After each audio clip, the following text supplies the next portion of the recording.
Okay, it's my privilege to actually introduce our next speaker, Matt Lawson. He's the publisher success manager at Ezoic. He will be discussing whether AI will come to replace plugins. Matt, if I can hand the floor to you, so you can introduce yourself to our audience and also your topic, and then I'll let you take it away. Yeah, of course. Thank you, Andrew. So, as you just said, I'm Matt from Ezoic, and really today I wanted to chat a little bit more about what AI can really do in terms of applications for publishers moving forward, specifically publishers that are working maybe solo or in a small group, trying to come to terms with the industry that is constantly changing and how to potentially adapt parts of their site using AI-based tools to potentially counter new instances. For example, core web vitals, and how do we manage that? Helpful content updates. And if we can use AI-based tools to replace technologies that may be weighing down sites or costing publishers money. So that's in a nutshell what we'll be talking about today. Give me a second while I share my screen, and then we'll dive right in.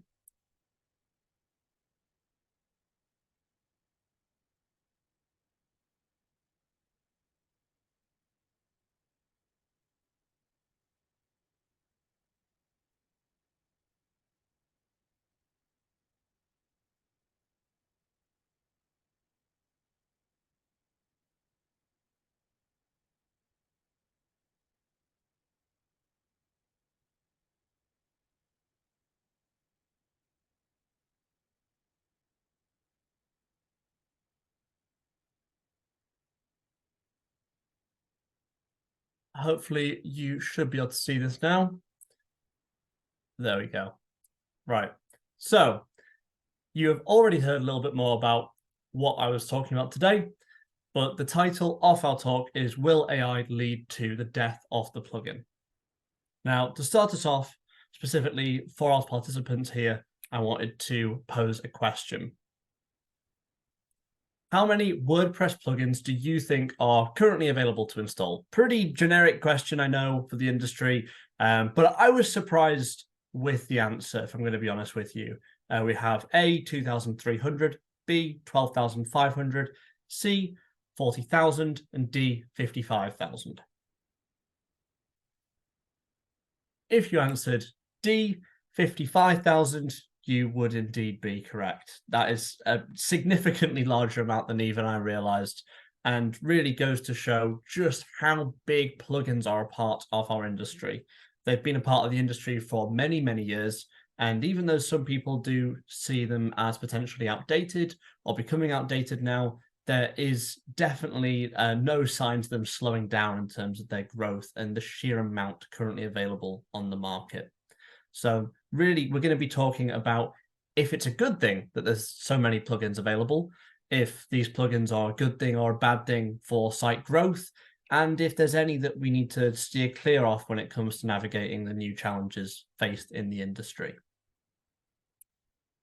So to introduce myself a little bit more, I'm Matt. I'm a publisher success manager here at Ezoic. And I've worked here at Ezoic since 2019 in several areas, from sales to marketing to account management and even HR. So kind of been all around the shop and successfully implemented revenue growth and speed strategies personally for over 3,000 publishers so far. I also coordinate and deliver our Ezoic Pride DEI efforts, and currently, I am focusing on ways for small and big businesses to beat Core Web Vitals and recover from the Google core updates. As we know, there have been a lot of those. You know, August, October, November, it has been quite the spree. So trying to help people to get back on their feet. Fun fact, I also own my very own Giraffe Facts website. So I thought I'd bring one today, which is, did you know that they rest their heads on their backs like kind of a pillow to go to sleep? They also only sleep for about 2 hours at a time, which I thought was really interesting. So there you go. Didn't think you'd get a giraffe fact today, but you've got one now. Now, back on topic. Being a webmaster, I think this is a fairly safe assumption to make. It's tougher than most people believe. You know, you have all of these balls that you're constantly trying to juggle. And if you ask a layperson, they may say being a webmaster is just about creating articles as if you're posting on Facebook. But we know that is far from the case. We know that being a webmaster is about having a concrete content creation strategy, about responding to Google updates, about having an SSL, about having an SEO plan, making sure you have a proper caching setup, you have performance plugins, maybe you've got direct deals with different advertisers in your niche. There's many, many different balls to juggle, and specifically for solo webmasters, it's becoming more and more difficult to keep up to date with these several different elements at once. Now, that means that plugins can be incredibly useful. They've really emerged as this go-to solution, especially for people that aren't very technologically advanced in terms of how they're approaching their website setup. Maybe they don't feel comfortable with technology or they're not used to using it. It offers a user-friendly way to customize and extend the capabilities of your website. You know, drag and drop page builders allow people to create robust websites even without any extensive knowledge of code, and allows that website knowledge to be in the hands of people that previously did not have the means to access or create it. Also, additional functionalities like SEO optimization, integrating social media, enhanced security measures on your site can all be done in the drop of a hat through a plugin. And that's why they've become so much of a part of our industry, why they've become so ubiquitous with smaller webmasters. You know, plugins such as Yoast SEO or Akismet Anti-Spam, WooCommerce, Jetpack are household names at this point. And I have heard too many publishers to count at this point say that they'll Yoast something like it's a cool term. I don't think it'll ever catch on, but I definitely know what they mean when they say it. You know, if somebody has a SEO query, they want to find a keyword, they'll say, I'll Yoast it. If they need to improve the speed of a site, they might say, oh, I need to Jetpack that one. So they've become verbiage because they've been so synonymous with their core functionality. Now, this can be very useful, but the main drawback of a lot of these plugins, especially we've seen over time, more and more plugins that webmasters have used have come with a price point. They come with a additional software, additional premium, or a monthly subscription that can very, very quickly add up. Now, as we said before, there are over 55,000 WordPress plugins, and a lot of those can cost between about $15 to $35, but the average is about 20 to 30. Now, on a publisher using 15 plugins on their site, that would equate to over $5,000 spent annually just on plugins alone, before we think about a domain, a host, an SSL or email service that obviously need to take priority. So it can really cause smaller webmasters that are teetering on the edge of profitability to no longer be able to stay in this game because they're completely priced out by the very tools that they rely on to have a functioning site. And it might also not be a choice. These themes can be costly and can make it very, very difficult for people to switch out of, or you end up paying for a full year ahead and don't feel like you're able to quickly switch over to a new technology in order to save a quick buck. And you're forced into that cycle of using more premium technologies and paying those higher fees. Some people may want a safe site with, traffic protection from bots. And for that, they may need a more expensive host package. And we're seeing a big rise in all-in-one host providers really significantly increase their prices over time.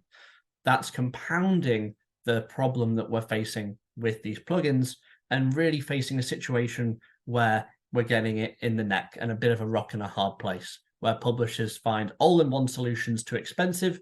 But if we're going for individual solutions with multiple different plugins, that can also add up over time. So it can become very difficult to know where to go.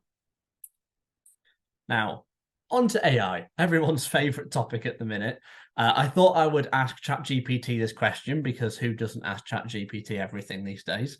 And asked it, how can we streamline an online publishing business using AI? Now, it came back with many, many different answers, whether that's user engagement, SEO optimization, security monitoring, social media integration. There is a lot of different ways that we can use AI to potentially get rid of these pitfalls and actually make digital publishing as a whole more accessible to smaller publishers and small businesses. So specifically with content creation as an example, manually creating content can be very, very time consuming. You know, we have all experienced, if you've got a site of your own, going onto a page and thinking, oh, I know what I want to write about. And you've got a very clear frame of reference. And yet somehow you still spend hours brainstorming, planning, proofreading, rewording just to get it right. And suddenly your entire day is gone. It can be a very, very arduous process. Now, that can become a lot easier if you hire a writer or two, but that can lead to additional expenses again and can lead to you feeling like you've lost control of your content.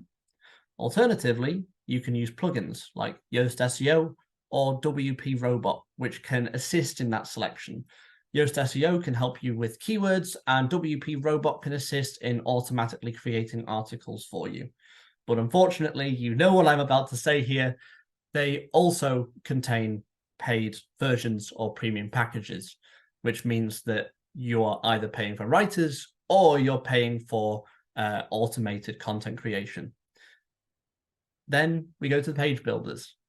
Page builders like Thrive Architect or Elementor are fantastic for being able to enhance content aesthetics. They're drag and drop systems, allowing people that may not feel comfortable with typical website user interfaces to easily create articles, but they also introduce their own challenges, which we'll talk about in just a little bit. So if we do want to make use of AI, and we also don't want to end up paying an additional charge, we could use AI. We could use ChatGPT. This can revolutionize content creation because, as we know, manual workloads are something that AI is really, really great at being able to pick up the slack for us on. Tools like ChatGPT can assist in brainstorming and content creation and can be really, really useful for just having that additional voice to bounce things off without having to pay anything. Now, they do have some limitations. For example, ChatGPT has quite a lot of limitations with its broad generative nature, which can mean that some of the content, especially in long form, can become quite diluted and lose its original focus. But it tends to still do what we want it to do, which is to have something to bounce off and in order to help create that content.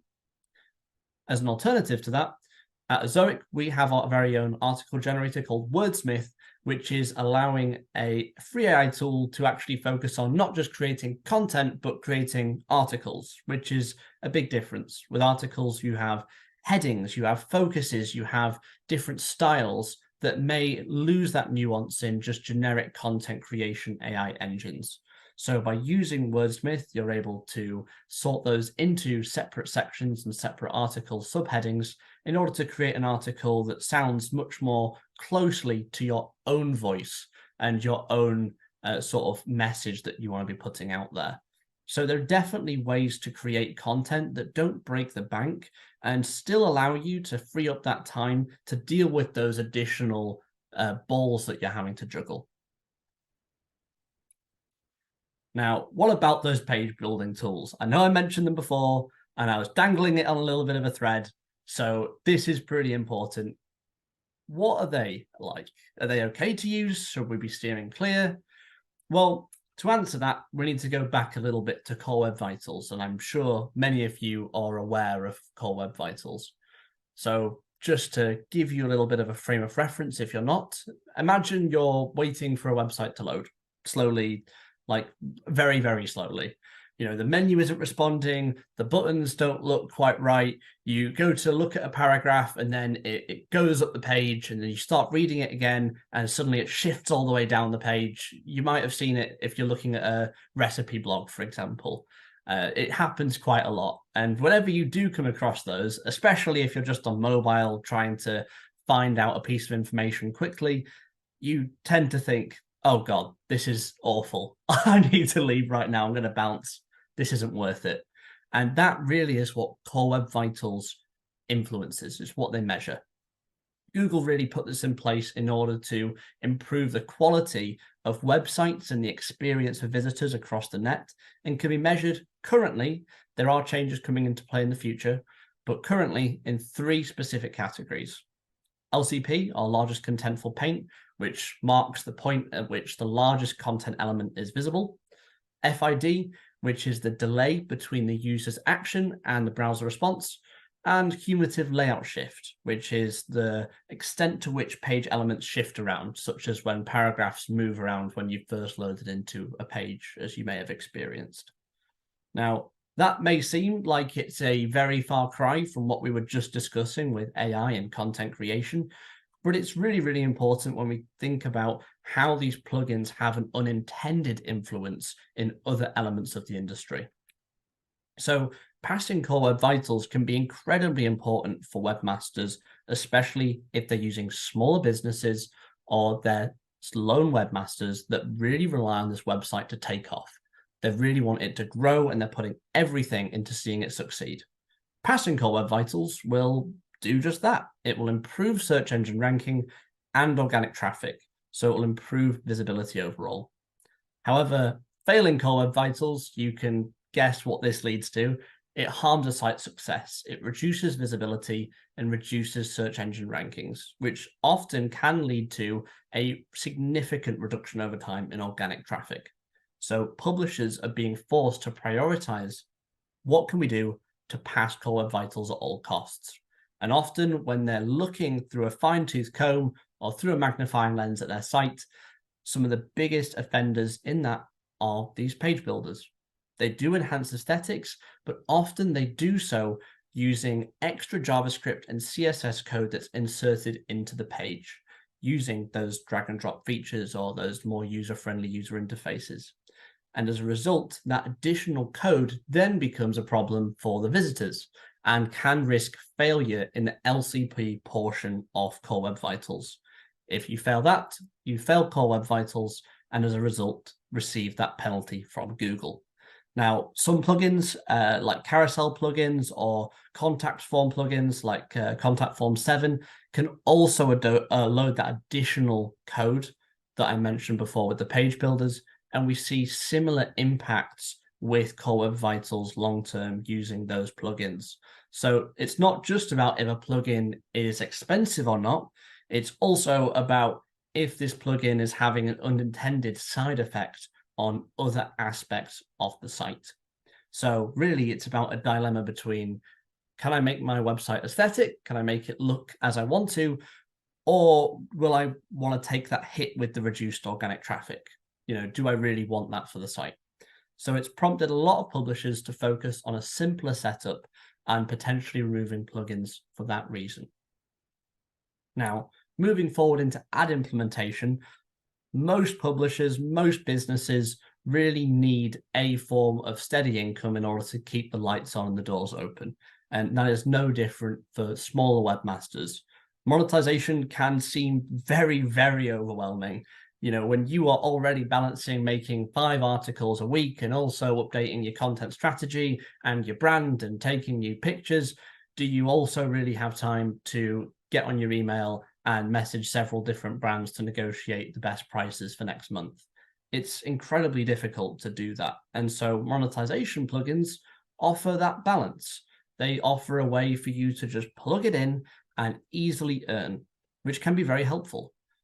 Unfortunately, over time, we've started to see that a lot of these monetization plugins that are the easiest to access also end up being the ones that are not forced to stick to Google's guidelines, which later down the line can result in unregulated ad quality, in high ad density, in content that's used to mine accidental clicks, and even can send visitors to malicious content such as malware, which is not what you want to do when building up a loyal visitor base.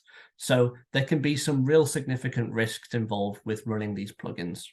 Ultimately, we know that Google is not easy when it comes to having site integrity on the platform, especially with content like Google Ad Manager. If you get hit by Google on that platform, it's very unlikely that they take that violation or that strike off of you. Usually that's on there for good. So it can make it a very, very risky procedure to use some of these technologies in the modern day. So if we can't use plugins, what else can we do? Now, the problem is that plugins can be unsafe, but they also can be stale. They can be static, and as a result, they cannot adapt to different visitors. So they may show too many ads for some of your visitors, and for others that are more ad tolerant, they may not show quite enough ads. So you may be leaving some of that money on the table, as well as increasing your bounce rate. So it's difficult to find that balance when you have that static setup. Also, implementing ads through a plugin, you guessed it, requires additional code because it's additional technology, which can further worsen core Web Vital issues. So we're really seeing that snowball effect of static ad placements plus unofficial ad types plus that additional code. One alternative to this could be using direct ad orders, having your webmaster or having your operative within your business go out and directly negotiate with advertisers on your behalf, which could be great. It could mean that you have content that directly fits your niche.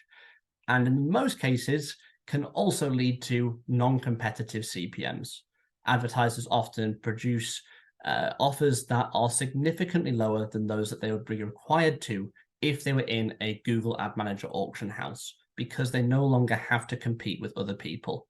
So this can be a useful option, but does mean webmasters will tend to lose out, even if slightly longer term, compared to a more competitive programmatic solution.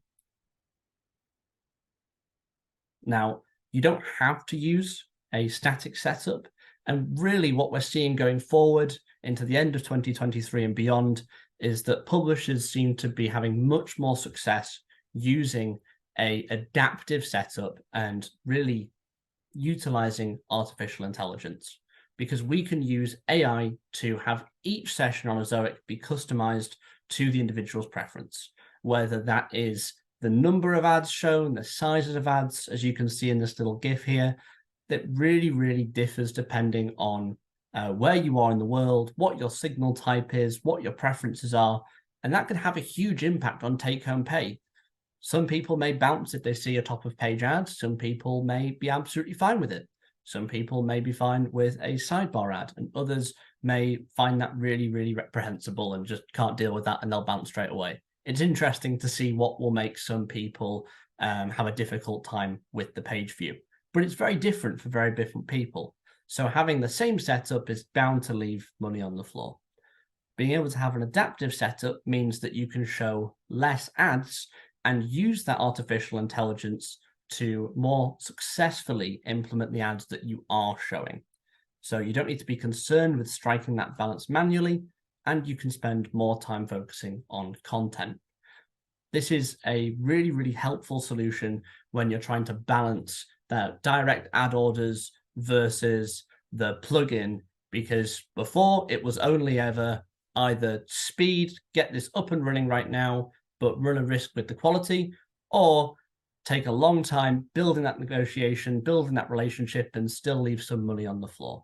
So now with AI, we can actually do both, and we can ensure that webmasters have those additional advertisers in the ecosystem bidding, but it's alongside the auction house.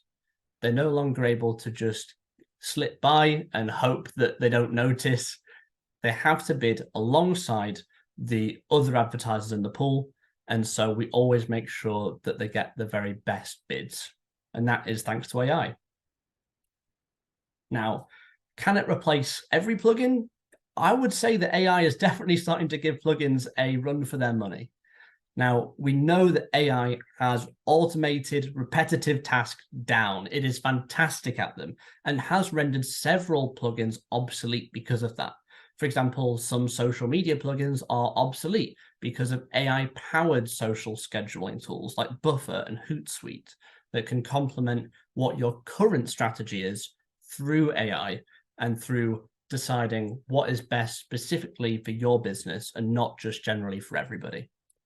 Additionally, AI-driven SEO tools have a significant advantage over the generic SEO tools in that you're no longer needing to mine that data yourself to find what's relevant to your own content. You actually have the content right there at your fingertips. Tools like Surfer SEO or Ezoic's very own topic suggestions allows you to see what is easy to rank for and what has a high search volume right away without you having to download a SEMrush table, go and put it into Excel and do a whole bunch of work to it to actually make it work for you. So AI is really taking some of the work out of these tools. However, AI can't do everything quite yet. There are still some elements that we would say AI is lagging behind a little bit on, or needs a little human touch. Firewalls or anti-bot systems will always need a human there to provide that final say in whether somebody is good or not good for the platform. Additionally, some plugins like performance optimization plugins can have an AI assistant to say which may be needed on a site, but it cannot provide the exact performance optimization itself. Now, as a result, we really need to start focusing away from just performance and more towards AI that can allow you to see all these plugins on the site and which ones are really causing these slowdowns, causing these problems to stack up financially and with Core Web Vitals. Traditional plugins can introduce that complexity and potential conflict as well with each other, which can really cause problems when you're actually trying to speed up a site and you end up slowing it down because 3 or 4 different CSS filters have ended up coming into play at the same time. We do have Leap, which is recommended by Google and is a lightweight alternative. Now, it does use traditional performance enhancements and additional enhancements on top of that to provide a comprehensive speed solution. But I think the really, really cool thing about this new technology coming into the forefront for publishers to use is that we're able to identify unnecessary code and unnecessary plugins so publishers can make that decision. You may not always want to remove every single plugin on the site. Some of them still have their purpose. Some of them can't quite be replaced by AI yet. But at least you know the impact they're having and you can make that informed decision going forward on what is best for the site and what is best going forward for the business. That's all I have to say here. So I'm happy to hand it on over back and we can take some questions. Thank you so much, Matt. Really appreciate your demonstration. It sounds like, I guess the consensus is like AI is making a good run for the money for plugins, and there's still a lot that can be done from that point. We've got one quick question, just because we're almost out of time. The question is, my understanding is that LLMs work best when trained on specific data sets. Is there the possibility that plugin developers can launch their own solutions, be better at niche tasks than generalist AI, leading us back to the plugin problem? I guess I wanted to add on top of that to contextualize that a little bit more, besides what he said in terms of also creating plugins with AI. Do you think that then that could become more mass produced? And I guess you can tie that back to Ezoic's experience, right? Because you guys have created solutions for your customers based on that. So what are your thoughts? Yeah, I definitely say that it's a real balance when it comes to how you can create experiences with AI for different types of site, different types of business. We've seen some sites, for example, if they're focused on specifically on mostly affiliate revenue, or if they have a different revenue stream, if they have mostly e-commerce, where sometimes they really focus on heavily niche plugins that can complement those specific industries, whether that is WooCommerce for e-commerce, for example. I think that the benefit really of using something like AI when it comes to handling and monetization is that AI can work out which page views are most likely to have the behavior of a customer that's going to engage in, for example, affiliate marketing and is going to purchase through an Amazon link, and can reduce the ads for visitors most likely to engage in that behavior so that you can maximize the click-through on those different ads. So you can have different income streams at the same time and still make the most out of each and every one of them, because AI is allowing you to work out which people would be more likely to engage in those behavior profiles. And then they could be, you can continue to keep them compatible with WordPress and other platforms as well, like based on your experience with Ezoic. Is that something that people who create their own individual tasks can consistently do, or is that something that you need additional help with? I definitely think that it's going to be continually up to date with WordPress and compatible with WordPress for the foreseeable future. I think any sort of AI tool that locked itself out of WordPress would be losing a significant portion of the industry. And we're not at a point yet where that would be really possible or financially feasible for a new AI tool to really go for. So I think anything that really is looking to integrate with sites has to keep in mind WordPress functionality. And even here at Ezoic, when we use AI constantly and we talk about plugins and the potential side effects, we have our own plugin that we coordinate with. So it's really about having the different options so that even in a very, very niche specific setup, there's always a way that a publisher can still use artificial intelligence. Makes sense. With that, Matt, thank you so much for taking the time to present this today with us, and thank you for our partners as well for joining us with this event. Thank you so much, Matt. No worries.